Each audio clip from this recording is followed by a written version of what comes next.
I love music, and try to keep up to date with album releases from my favorite artists. After I listen to their full album, if it's good, it will be playing in my head as I go to sleep. A catchy hook, great beat, or jazzy bass line might occupy my thoughts as I drift off. So why did that not happen on Thursday when I went to bed after finally having listened to Tyler the Creator's latest album? It was not that Igor wasn't good, far from it. Igor is a great album that oozes personality and expression. The reason, as you might have already guessed from the title of this video, is that I played RiME the same day. RiME's music had bought real estate in my brain and wasn't selling it.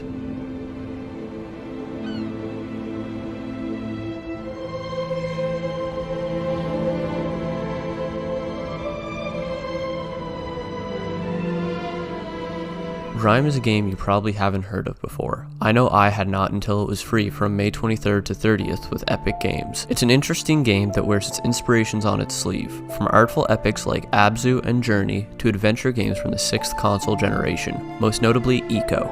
You can see the similarities between the two of them plainly. They both have linear level design, an abstract story, a boy protagonist, and great sound design.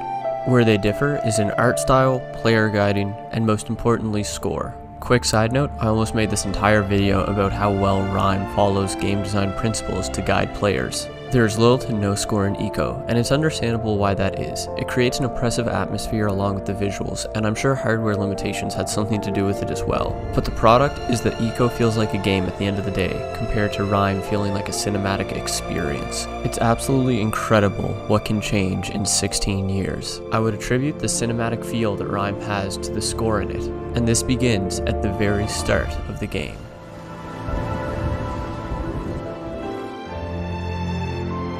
The melancholic strings let you know exactly what the tone of this game is going to be, and foreshadow that all might not be so happy and beautiful in this world. This is followed up by some of the music fading out to our protagonist waking up on the beach, and the music coming in again gradually as he explores the surrounding area.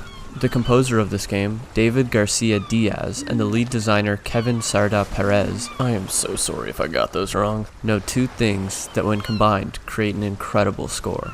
First is how to build a piece. For one quick example, we have a simple one-instrument song until the player activates the statue, and then multiple instruments all come in to swell the piece until it goes back to a one-instrument song as the player leaves to find other statues. Seems simple enough, right? Until you learn that the player can activate the statue at any point in the song, meaning that from almost any point in the song, this swell has to feel like a natural progression. And this is even harder with the second thing they know how to do, make the game music feel continuous and not repetitive. In all of the games I've played, there were many that have repetitive music and I eventually turn it off. I hate it when a game that I love and can play for hours becomes grating due to its music. The worst part is that the first time you hear these tracks, they're great, but the 5th time through the repetition has just killed the enjoyment of the track. So by that time, I usually turn the music off. For RiME, they avoided this completely. I'm not going to claim to know how they did it, as my knowledge of music theory is similar to my knowledge of childbirth. That is to say, I know it exists, but can't imagine what the process is like. I just know that they have pulled off some magic to make this music sound the way it does without obvious repetition. This truly gives the game a more cinematic feel, and here's why. In movie scores, the music is ideally timed perfectly with the actions on screen. Someone is running, there's probably drums. The turning point has swells, and emotional beats have strings. That way. I never have to. In games, unless the devs take away control from the character, it is so hard to create these cues for the player's emotions to be subtly brought out by the music. If the player is to have control and the game wants to keep a cinematic feel, the devs have to get creative. One way to do this is to link musical cues to actions in-game as shown earlier. This can be done by scripting and isn't too difficult to imagine. Do X and Y happens. The other, more subtle approach is to use triggers. These can be thought of as invisible boxes that once passed through change something in the game engine. These are commonly used for things like loading, but they can be used for camera and music cues like they are in RiME. Some examples are like transitioning from underwater to above water, changing the sound of the music.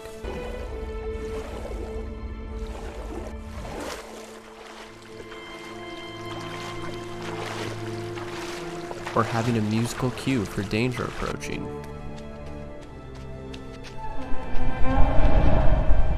Or even panning out to a wide.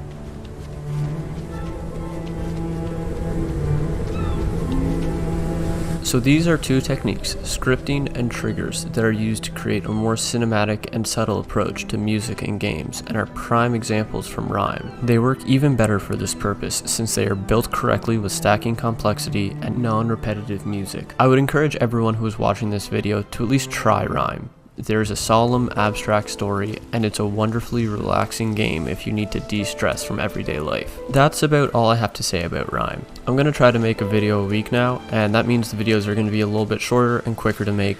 Hopefully you guys enjoy that. Anyways, thank you, and have a great day.